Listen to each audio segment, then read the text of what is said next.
नमस्कार, माझे नाव संजय पाटील असून मी जी घटना तुम्हाला सांगणार आहे ती सत्यकथा आहे आणि गेल्या काही वर्षांपासून आमच्या ओळखीच्या लोकांसोबत घडली आहे.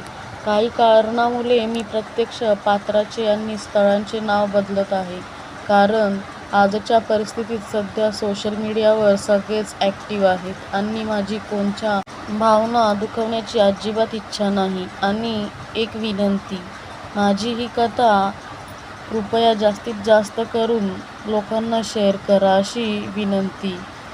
निरागस बळी निखिल हा 3 बहिणींचा एकुलता एक भाऊ. या चौघी भावंडांचा जन्म खेडेगावात झालेला आणि सोबत शिक्षणही त्याच गावात झालेलं, कारण परिस्थिती थोडी नाजूकच होती असं पण म्हणू शकता. सर्व काही सुरळीत चालू होते. आई वडील शेती काम करायचे, सोबत हे भावंड पण त्यांना मदत करायचे. निखिल शिक्षण करत करत घरकामातही हातभार लावायचा. काही दिवसांनी निखिलचं शिक्षण पूर्ण झाले. तोपर्यंत त्याच्या तिघी बहिणींचं लग्नही झाले आणि त्यांचं शिक्षणाच्या जोरावर एखाद्या चांगल्या कंपनीत काम करण्याची जिद्दीमुळे तो शहरात स्थायिक झाला.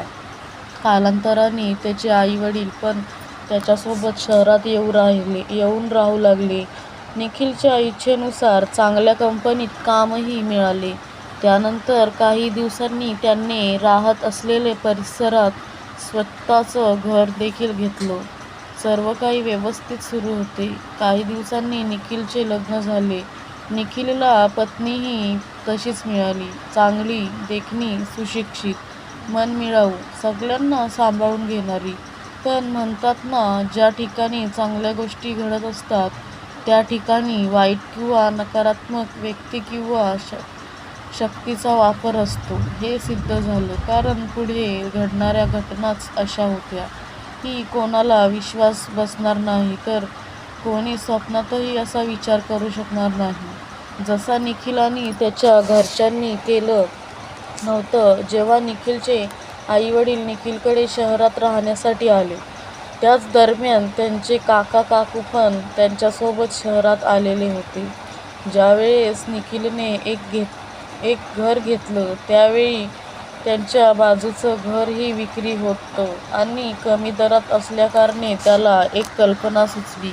आपण त्या कल्पनेमागे कोणताही स्वार्थ लपलेला नव्हता हे मात्र नक्की. निखिलने अगदी भोळ्या भाबड्या मनाने त्या विक्री असलेल्या घराविषयी त्याच्या काका काकूंना सांगितले आणि जमेल ती कागदपत्रांची आणि कर्जाची मदत करून त्यांना ते घर मिळवून दिले. पण त्याला काय माहिती की तो त्याच्या काका काकूंना जवळ आणून स्वतःसाठी मोठी संकट ओढवून घेत आहे. ते विषय असा होता की निखिलची काकी ही तंत्रमंत्र आणि कायविद्या करण्यात माहीर आहे आणि त्याचे काकाही म्हणावे तसे मनमिळावू नाही आणि काकूही नाही. आणि या गोष्टी सर्व गावालाही माहीत आहे आणि निखिल आणि त्याच्या परिवारालाही. पण गावातले लोक भीतीपोटी या जोडप्यापासून आणि त्यांच्या मुलापासून लांबच राहायचे आणि त्याची वाच्यताही कोणाकडे नाही करायचे. पण जोपर्यंत आपण काही बघत नाही तोपर्यंत त्या गोष्टींवर विश्वास बसत नाही. निखिल आणि त्याच्या परिवाराला देखील असा काही अनुभव कधी आलेला नव्हता, म्हणून त्यांनीही या गोष्टी कधी मनावर नाही घेतल्या आणि घेतील पण कसे. शेवटी सख्खे नातेवाईक होते ना. पण कसं असतं ना, काही लोकांचं कोणाचं चांगलं होतं असलेलं बघवत नाही, पण ते परके असो किंवा सख्खे. कमी कालावधीत तिघी बहिणींचे चांगल्या ठिकाणी लग्न, मुलांचे चांगल्या प्रकारे शिक्षण आणि सोबत चांगली नोकरी. त्या नोकरीच्या जीवावर स्वतःसाठी घर आणि बाईक घेणं, सोबतच स्वतःच्या चांगल्या संपर्कामुळे लोकांना मदत करणे.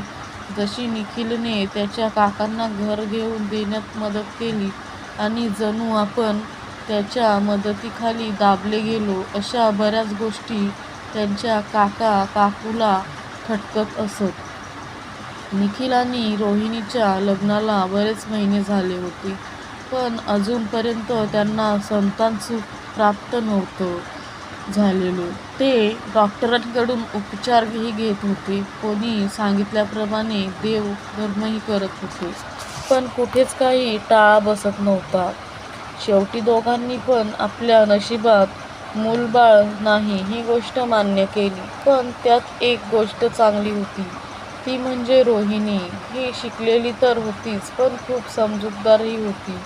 तिला माहीत होतं की आपल्या इथे घरकाम खूप कमी आहे आणि दिवसभर असं एकटं राहण्यापेक्षा कुठेतरी गुंतून राहावं. कारण म्हणतात ना, खाली दिमाग शैतान का घर होता है. म्हणून तिने पण नोकरी करण्याचा निर्णय घेतला, जेणेकरून स्वतः पण तिथे कामात व्यस्त राहील आणि नवऱ्यालाही तेवढाच पैशांचा हातभार होईल. आणि तिनेही नोकरी सुरू केली. दोघेही नोकरीला जायला लागले आणि असेच बरेचसे दिवस निघून गेले. काही दिवसांनी त्यांना एक आनंदाची बातमी ऐकू आली. ती म्हणजे अशी की रोहिणीच्या बहिणीने स्वतःची मुलगी रोहिणीला दत्तक देऊ केली. आणि या गोष्टीला जास्त कोणाचा विरोधही नव्हता, कारण निखिल आणि रोहिणीही पटकन हो म्हणून टाकले. कारण हे सर्व व्हायच्या आधी त्यांच्या मनात अशीही कल्पना आली होती की आपण एक अनाथ बाळ दत्तक घेऊ आणि बाहेरून दत्तक घेण्याऐवजी त्यांना आता घरातूनच बाळ मिळणार होतं.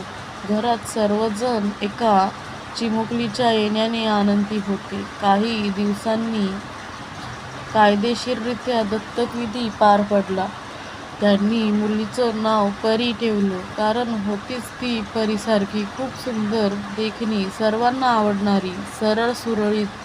झालं नंतर रोहिणीने आपल्या मुलीची हेळसांड होऊ नये म्हणून काम पण सोडले आणि ती घरी राहून मुलीची काळजी आणि सासू सासऱ्यांची सेवा करू लागली. आणि असेच बरेच महिने लोटले गेले.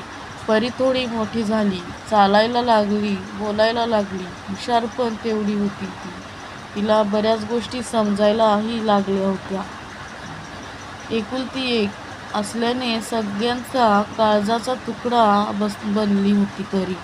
पण एके दिवशी अचानक परीची तब्येत बिघडली आणि साहजिकच तिची तब्येत जास्त बिघडू नये या भीतीने निखिल आणि रोहिणीने शहरातल्या चांगल्यातल्या चांगल्या दवाखान्यात तिचा इलाज सुरू केला. पण जर आजार हा दवाखान्यापुरता मर्यादित असेल तर तो तिथेच बरा होतो. एवढं सगळं करून पण परीची तब्येत सुधारण्याचं नावच नव्हती घेत. ज्याला कोणालाही बातमी मिळत होती तो त्या पद्धतीने परीच्या घरच्यांना धीर देण्याचा प्रयत्न करत होते. असा दवाखान्याचा खेळ बराच दिवस चालला आणि एके दिवशी परीच्या तोंडून नवीन बाब ऐकायला मिळाली. ती म्हणजे, ते बघा समोर 3 बाया स्त्रिया उभ्या आहेत आणि त्या मला त्यांच्याकडे बोलवत आहेत. हे ऐकून परीच्या आजीबाबांना धक्का बसला आणि त्यांना थोडी त्याविषयीची कल्पनाही आली. कारण ज्या गोष्टी आपण अनुभवल्या नाहीत, आपण त्या गोष्टींवर विश्वास ठेवत नाही आणि त्याला जोड मिळते विज्ञानाची. आणि मी एक गोष्ट इथेच क्लिअर करतो की मी कुठल्याही प्रकारचा विज्ञान विरोधी नाही. पण एक सांगेन, जेवढा तुम्ही विज्ञानावर विश्वास ठेवता तेवढा नाही, पण थोडा तरी विश्वास अध्यात्म आणि या अंधविश्वासी गोष्टींवर ठेवावा, असं माझं वैयक्तिक मत आहे. असो, तो ज्याचा त्याचा प्रश्न. जी काही कल्पना निखिलच्या आईवडिलांना आली होती ती त्यांना निखिल आणि रोहिणीला बोलून दाखवली. पण विज्ञानवादी युगात त्या गोष्टींवर विश्वास ठेवायला देखील तेवढाच वेळ लागतो.